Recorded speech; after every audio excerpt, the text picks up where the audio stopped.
CMO साहब हो, वो कोई हॉस्पिटल हो, हम नहीं चाहते। हम किसी तरीके का जो है फसाद नहीं चाहते। लेकिन ये भी मत समझें कि आपका किसी को कुछ पता ही नहीं आप कहां पर क्या हो रहा है। और अगर आगे ये बात खुली, इसके ऊपर फिर इन्वेस्टिगेशन नहीं हुई, इसके अलावा भी बहुत सारे केसेस निकल के आ रहे हैं कि जिनके साथ इसी तरीके का वहां पर व्यवहार हुआ, ट्रीटमेंट्स हुए, बहुत सारे लोग जान गंवा बैठे जिसकी किसी ने बात नहीं की।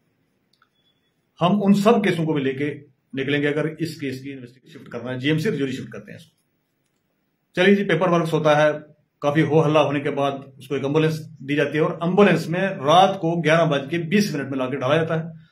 और जो नर्सिंग स्टाफ था वो बहुत कोशिश कर रहा होता है कि ब्लड चल जाए, लेकिन ब्लड चल नहीं रहा है। यहां से समझना है कि ब्लड क्यों रुकता है। जब जान चली जाती है तो ब्लड को तो रुकना ही होता है। तो बड़ी कोशिश करने के बाद पहले एक हाथ में, फिर दूसरे में, फिर टांग में, फिर इधर उधर करके उन्होंने ब्लड लगाने की कोशिश की, लेकिन नहीं लग पाया और उनको शिफ्ट करने के लिए कह दिया ड्राइवर को भी आप लेके इनको रजौरी के लिए निकलिए। इस दरमियान में परिवार कह रहा है कि भी इसकी सांस नहीं चल रही है, इसकी नब्ज नहीं चल रही है, ये रिस्पॉन्ड नहीं कर रही है, तो हम क्या रजौरी लेके जाके करेंगे, कैसे क्या। वो हवाला चल रहा है, लेकिन ड्राइवर को जो है हॉस्पिटल से निकाल दिया गया और गाड़ी निकल गई वहां से लेके। इनकी कोई बात करने वाला नहीं है, इनके कपड़े ठीक नहीं है धुले हुए, मुझे ये भी सुनने में आया।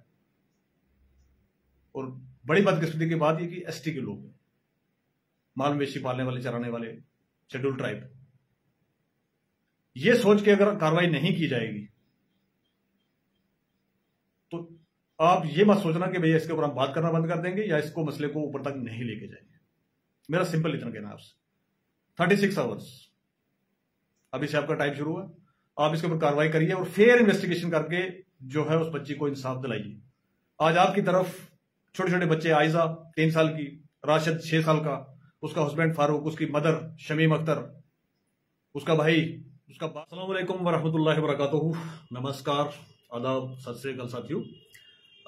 आज मैं आपकी सामने हाजिर हुआ हूँ। एक आपने पिछले एपिसोड में देखा था कि भाई पिछले हफ्ते की बात कर लें अगर हम, तो जीएमसी डोडा को लेके, महराज मलिक को लेके बहुत सारी बातें, ये सारी चीजें हुई वहां पर। लेकिन ये सिर्फ हमारी बदकिस्मती ये है कि भाई ये सिर्फ डोडा में नहीं हो रहा है या सिर्फ डोडा के हॉस्पिटल्स में नहीं हो रहा है, ये एवरीवेयर जम्मू कश्मीर के हर एक हॉस्पिटल को, मतलब इस तरीके से मैं समझता हूं कि एक बुच्चड़ खाना बना दिया गया है। इसी तरीके की एक स्टोरी जो है अभी वो लेके मैं आपकी खिदमत में हाजिर हुआ हूं, जो हमारे पुंछ से निकल के आ रही है, डिस्ट्रिक्ट हॉस्पिटल पुंछ। पिछले हफ्ते एक हमारी बहन आसिया कोसर, जो अब हमारे बीच में नहीं है, लगभग 24 साल एज है उसकी, 24 और 25, 24 से 25 साल नौजवान लड़की, वो अपने घर से निकलती है और जनरल चेकअप के लिए डिस्ट्रिक्ट हॉस्पिटल पहुंचती है, क्योंकि वो पिछले 8-9 महीने से प्रेग्नेंट थी। अभी डेट का पता नहीं था। वो घर से, अब समझने की स्टोरी इसके अंदर यह है कि वो घर से चल के आती है, क्योंकि आपको पता है कि पहाड़ों में हर जगह एवरीवेयर रोड नहीं है। रोड तक आने के लिए उसने पैदल चल के आई, वो खुद चल के आई बगैर किसी सहारे के, बिल्कुल मतलब फिट थी वो। आने से पहले वो अपनी माँ को फोन करती है कि मैं जनरल चेकअप के लिए जा रही हूँ, क्योंकि अब मेरी डेट नजदीक है तो शायद कभी भी जो है डिलीवरी हो सकती है, इसलिए मैं एक बार चेकअप करवा के लाती हूँ। ये चेकअप सिर्फ उसी दिन नहीं हो रहा था। आप इसको सीरियल वाइज, मेरी रिक्वेस्ट है कि इसको चीज को समझें आप, एक एपिसोड के बाद दूसरा किस तरीके से हुआ। जब से वो प्रेग्नेंट है तब से डॉक्टर के कंसर्न में है, डॉक्टर के टच में है, लगातार महीने में हर हफ्ते उसको चेकअप के लिए बुलाया जाता था, हर हफ्ते वो चेकअप करवाती थी। उसकी सारी डिटेल्स जो है उसके पास अवेलेबल थी। जो उनका वो नोट, जिसको हम कहते हैं कि भी प्रेस्क्रिप्शन बनती गई, वो सारी की सारी स्टॉक हो रही थी कि पिछले हफ्ते क्या हुआ, उसके बाद क्या हुआ, उसके बाद क्या हुआ। ये चलता रहा 9 महीने तक। उसी तरीके के चेकअप के लिए वो घर से निकलती है और पैदल चल के रोड तक जाती है, रोड से गाड़ी पे बैठती है। गाड़ी खुद की नहीं है उनके पास, ट्रांसपोर्टेशन का जो भी जरिया था, वो ऑटो हो, वहां से जो गाड़ी चलती है हमारी बसेस, मेट्रो वगैरह, उसमें बैठ के तो पहुंचती है डिस्ट्रिक्ट हॉस्पिटल पुंछ। ये खुद रहने वाले हैं इस्लामाबाद के। इस्लामाबाद एक विलेज है, वहां पर पुंछ के निर्भय है, आधे पौने घंटे की दूरी पर। तो हॉस्पिटल में जब सुबह 10 बजे के आसपास से पहुंचती है, वहां पर अपना कार्ड वार्ड जो बनाया जाता है, जिस तरीके से ओपीडी का सारा सिलसिला चलता है, वो करवाती है। वो 11:30 बजे डॉक्टर के सामने हाजिर हो जाती है। 11:30 बजे डॉक्टर इसको देखती है और कहती है इसको कि तेरा टाइम पूरा और तेरी डिलीवरी आज ही होनी है। उसको शिफ्ट किया जाता है दिन के 11:30 बजे लेबर रूम में। अब लेबर रूम में काफी टाइम रखने के बाद 11:30 से लगभग कोई 1:45 पे वो बच्चे को जन्म देती है, जिसमें यह कहा जाता है कि भी नॉर्मल डिलीवरी, बट एक छोटा ऑपरेशन जिसको कहा जा सकता है कि वो किया और उन्होंने वो कर लिया। अब दूसरी चीज यहां पर समझने वाली एक और है कि भी 2 बच्चे इसके पहले से हैं, आयजा 3 साल की बेटी है इनकी और राशद 6 साल का बेटा है। ये दोनों बच्चे भी नॉर्मल डिलीवरी से इसी हॉस्पिटल में पैदा हुए। अब 1:45 पे जब उसको बच्चे को जन्म होता है, बच्चे का जन्म होने के बाद उसको वापस वार्ड में शिफ्ट किया जाता है और डॉक्टर साहिबा जो डॉक्टर अटेंड कर रही थी इनको, डॉक्टर शहनाज, वो घर के लिए छोड़ देती हैं हॉस्पिटल को, वो घर चली जाती हैं। बट ड्यूरिंग दिस कोई 15-20 मिनट के अंदर ही परिवार के जो लोग हैं, जैसे उसकी मदर का जो कहना है कि भाई उसको, लड़की को ब्लीडिंग नहीं रुक रही थी, क्योंकि बच्चे को बर्थ देने के बाद कुछ टाइम के लिए ब्लीड तो होता है, लेकिन वो नॉर्मल डॉक्टर की देख रेख में होता है, तो कितने ब्लीड हो रहा है, कितना ज्यादा तो नहीं हो रहा है, कुछ चीज वो डॉक्टर को देखना होता है। तो उन्होंने थोड़ी देर के लिए देखा कि शायद अभी रुक जाएगा, अभी रुक जाएगा, तो नहीं रुका। तो जब ज्यादा ब्लीडिंग होनी शुरू होगी, जब इतना ब्लीड हुआ कि जिस बेड पर रखा था वो ब्लड पूरा भरा जा रहा था, बार बार नीचे ब्लड आ रहा था, तो तब उनको लगा कि ये कुछ एक्सेस हो रहा है। तो उन्होंने जो वहां पर नर्सिंग स्टाफ था, नर्सिंग स्टाफ से बात की। उसके बाद नर्सिंग स्टाफ के बाद जो है डॉक्टर साहब को इतला कर दी गई कि ब्लीड नहीं रुक रहा है। ये बात होती है लगभग 2:15-2:30 बजे की दिन की। अब 2:30 बजे से लेकर 6:30 बजे तक डॉक्टर साहिबा वहां पर नहीं आती हैं और उस लेडी को, आसिया कोसर को, इसी तरीके से ब्लीडिंग होती रहती है। 6:30 बजे जब बिल्कुल वो अनकॉन्शियस हो जाती है और काफी हो हल्ला करने के बाद जो है डॉक्टर साहिबा पहुंचती है वहां पर। आते ही जो डॉक्टर साहबा सबसे पहला काम करती है, उसकी मां को कहती है तुम लोग बेवकूफ हो, तुम जाहिल हो, तुम अनपढ़ हो, तुम ये हो, तुम वो हो, सारे लोग बाहर चलो, इधर क्यों बैठे हो, ये क्या कर रहे हो, वो कर रहे हो। जैसा कि ये तो एक रूटीन काम है, क्योंकि इज्जत तो किसी को देनी नहीं और गरीब को इज्जत तो बिल्कुल नहीं देनी है, ये तो है ही हमारे माशरे में। वो डॉक्टर्स क्या कोई एवरीवेयर, वो स्कूल में चले जाओ वही हालत है, किसी ऑफिस में चले जाओ वही हालत है। ये होने के बाद डॉक्टर साहिबा ने एक फटाफट एक ऑर्डर पास किया वहां से कि इमीडिएट आप काम करेंगे, इसके लिए ब्लड का अरेंज करें। अब जो इनके हस्बैंड ने फारूक, वो ब्लड का अरेंजमेंट करने के लिए मस्जिद की तरफ भागते हैं। वहां पर हमारा मदरसा है ज़ियाउल उलूम, जो पिछले दिनों में काफी सुर्खियों में, वहां पर एक मौलाना साहब की डेथ भी हो गई थी, आपको याद होगा। वहां से मस्जिद से अनाउंस किया जाता है कि भाई कोई ब्लड डोनेट करने वाला हो, जिस ब्लड ग्रुप का ब्लड चाहिए, और ऐसे ऐसे ही मामला है। तो एक को पेशेंट वहां पर दूसरा था, उसकी भी डिलीवरी थी और उसके जो हस्बैंड थे कोई आर्मी पर्सनल है, वो उन्होंने एक वॉलंटियरली कहा कि एक तो ब्लड में दे दो, जो मेरा ब्लड ग्रुप मैच करता है। तो एक ब्लड ग्रुप उन्होंने दे दिया अपना, ब्लड का 1 पॉइंट, और एक कोई जो अनाउंसमेंट किया था उसको देख के तो आ गया। तो अगले 15 से 20 मिनट में ब्लड का अरेंजमेंट भी हो गया।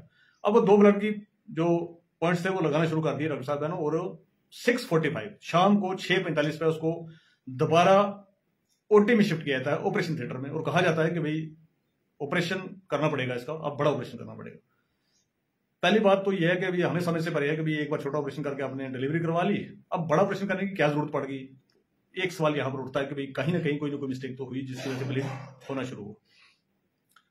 अब आगे चलते हैं जब, तो 6:45 to 7:45 लगभग 1 घंटे से 10-15 मिनट ऊपर उसको ओटी में रखा गया, और ओटी से जब शिफ्ट किया तो ब्लीडिंग और बढ़ गई। एक कट और लगा दिया गया, ब्लीडिंग और बढ़ गई।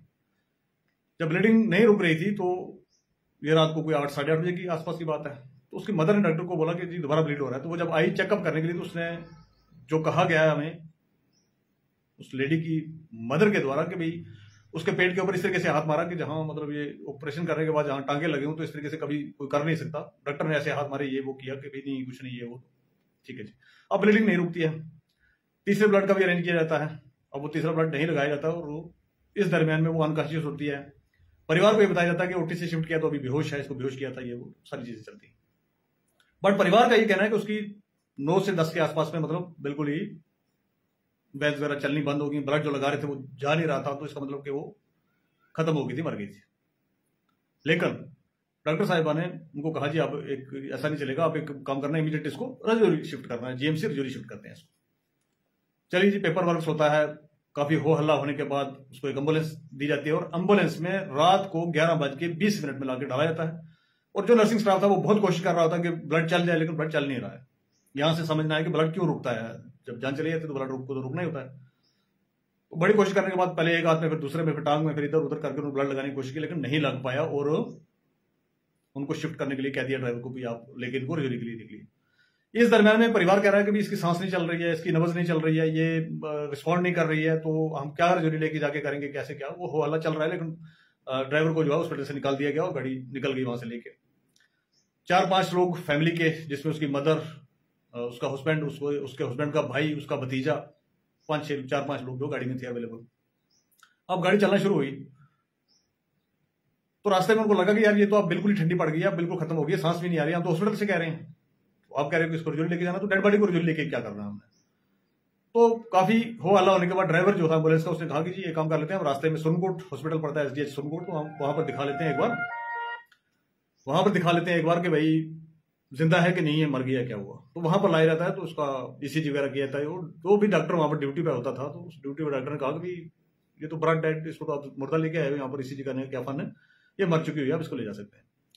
अब वापसी पे निकलते हैं तो परिवार के लोग जब दुख रोष प्रकट करते हैं कि जी डॉक्टर्स की वजह से जब लड़की सुबह घर से चल के आ रही हॉस्पिटल पहुंची है, डिलीवरी के बाद आपने इसको क्या किया कि ये मर गई, ये सारी चीज को लेके जब दुख दर्द हल्ला हुल्ला होता है गाड़ी के अंदर, तो ड्राइवर जो है वो कॉल करता है सीएमओ साहब को, और जो कंसल्टिंग डॉक्टर थी डॉक्टर शहनाज, उनको वो ओवर द फोन उसको कहते हैं कि भी इनको जो है इमीडिएट वापस जो है इस्लामाबाद, जो इनका घर है जहां पर भाई घर है इनका, वहां पर शिफ्ट कर दिया जाए इस लड़की को, वहां छोड़ के तुम वापस आ जाओ। ये बात जो परिवार नहीं मानता और परिवार लेके डेड बॉडी को वापस पहुंचता है। इसके अंदर भी बहुत सारी स्टोरियां हैं कि ड्राइवर बहुत स्लो चला, बहुत जगह पर रुका, उसने बहुत कोशिश की, उसने कहा मेरी नौकरी चली जाएगी, उसको बार बार वहां से प्रेस किया जा रहा था कि इस डेड बॉडी को हॉस्पिटल लेके नहीं आना। अब जब हॉस्पिटल लेके परिवार जब पहुंचा तो रात के कोई लगभग 1-2 बज गए होंगे, 1-2 बजे के आसपास डेड बॉडी जब वहां पर लेके जाके पहुंचते हैं, वो कहते हैं हमारी लड़की तो मार दिया, जिसको हमने जिंदा लाया था यहाँ पर डिलीवरी के लिए, आपने मार के हमारे हवाले किया, तो ये हमारे साथ जस्टिस नहीं है, हम इस पर कार्रवाई चाहते हैं। तो उस टाइम पे वहां पर सिटी थाने के एसएचओ साहब अवेलेबल होते हैं और वहां पर सीएमओ साहब होते हैं, और सीएमओ साहब उनको समझाते बुझाते हैं कि नहीं देखिए ऐसा है कि हम इस पर कार्रवाई करेंगे। ये सीएमओ साहब के वर्ड है कि भाई हम इस पर कार्रवाई करेंगे, डॉक्टर की नेग्लिजेंस अगर मिलेगी तो हम इस पर बिल्कुल आपके साथ हैं, आपका नुकसान हुआ है, ये है वो है, तो आप एक काम करिए, आप बॉडी को घर ले जाइए, कल दफनाने के बाद आप आ जाइए, हम इस पर एफआईआर करवाएंगे, वहां पर कंसर्न एसएचओ साहब भी होते हैं, एफआईआर करवाएंगे और पूरी इन्वेस्टिगेशन करेंगे इसकी, हम अपने लेवल पे भी, पुलिस से भी, और पूरी मदद करेंगे आपकी, हम के भी इसके ऊपर इन्वेस्टिगेशन की जाए। इन बिटवीन आपको एक चीज और याद रखनी है कि जो बच्चा डिलीवर हुआ था वो बच्चा भी हॉस्पिटल में पुंछ में ही है। ठीक है जी। अब परिवार इस पर राजी होता है कि भाई ठीक है हम बॉडी ले जाते हैं और आप इस पर कार्रवाई करिए, वो इसका विश्वास करते हैं सीएमओ साहब का, और घर लेके बॉडी को चले जाते हैं।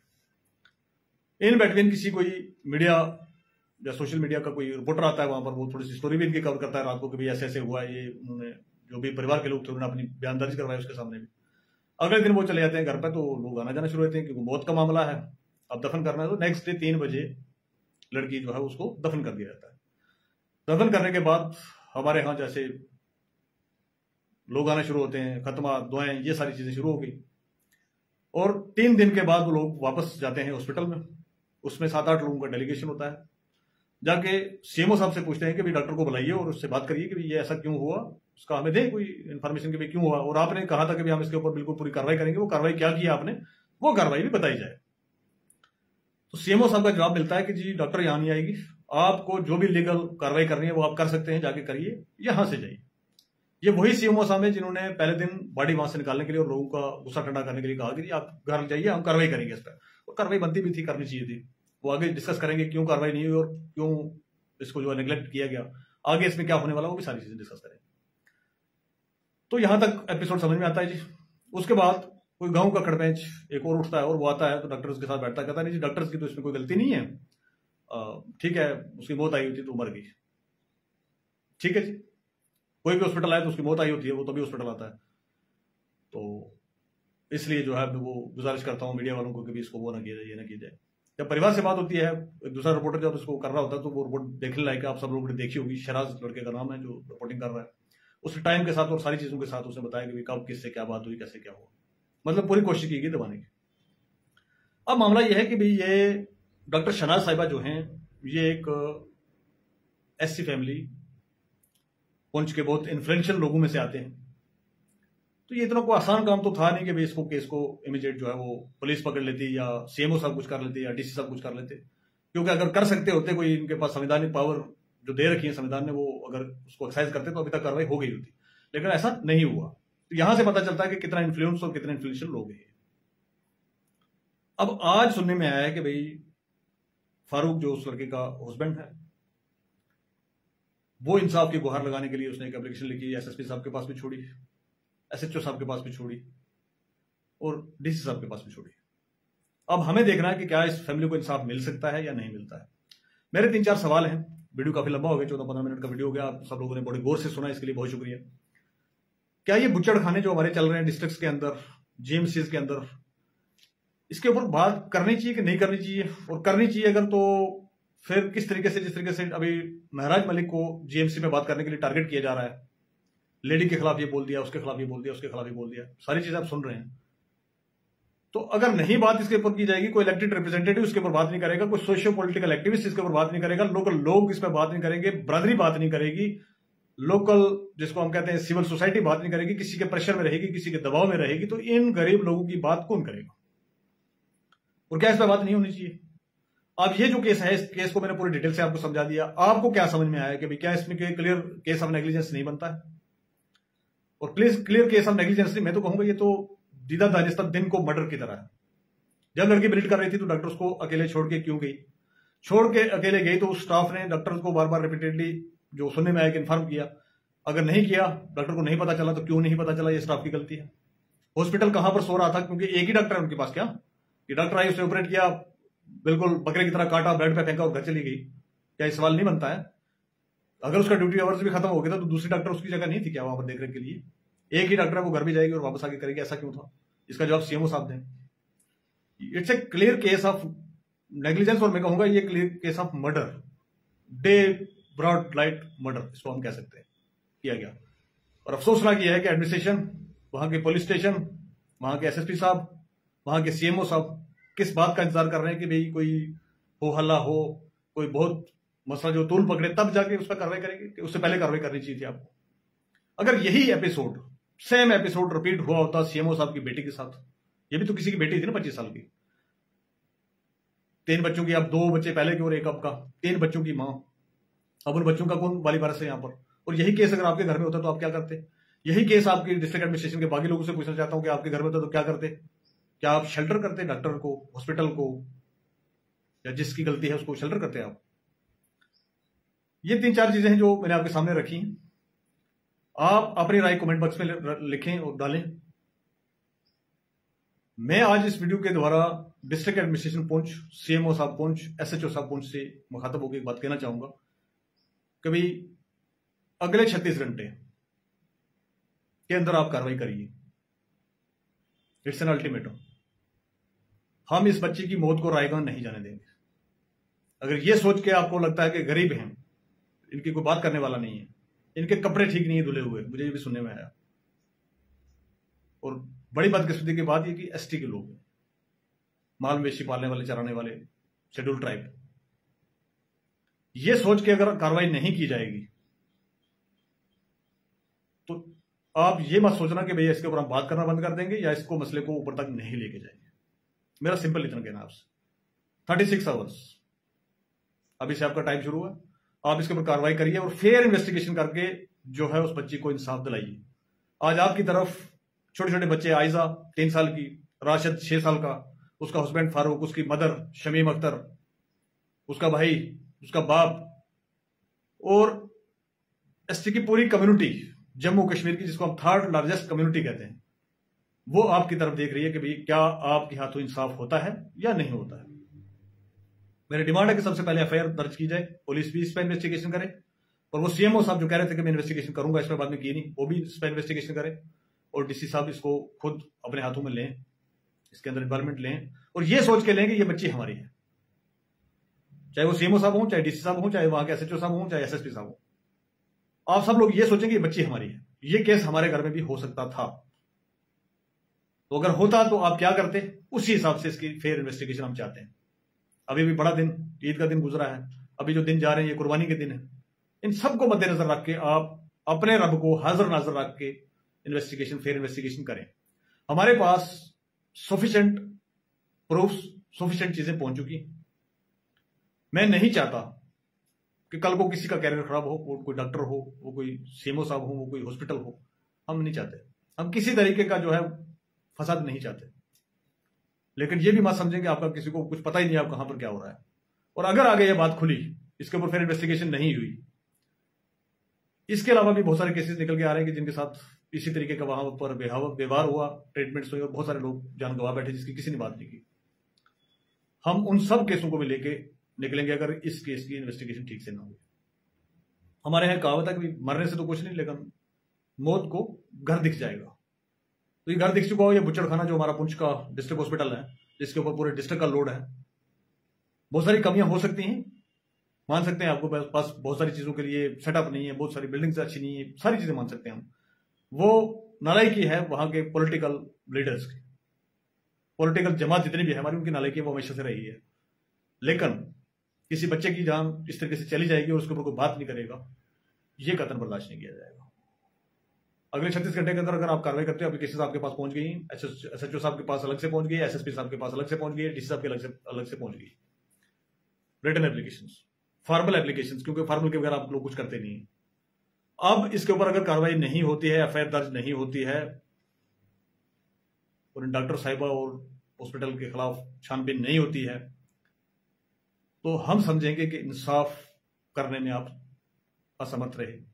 उसके बाद फिर हम प्रोटेस्ट करें, हम प्रेस कॉन्फ्रेंसेस करें, हम किसी हायर अथॉरिटीज के पास जाएं, हम मैडम सकीना जी से मिलें, चीफ मिनिस्टर से मिलें, कोई नाराजगी नहीं इसके अंदर। 36 घंटे आपके पास इसके ऊपर कार्रवाई करिए, खुदा को हाजिर नाज़र रख के आप कार्रवाई करिए, मैं ये मांग करता हूं।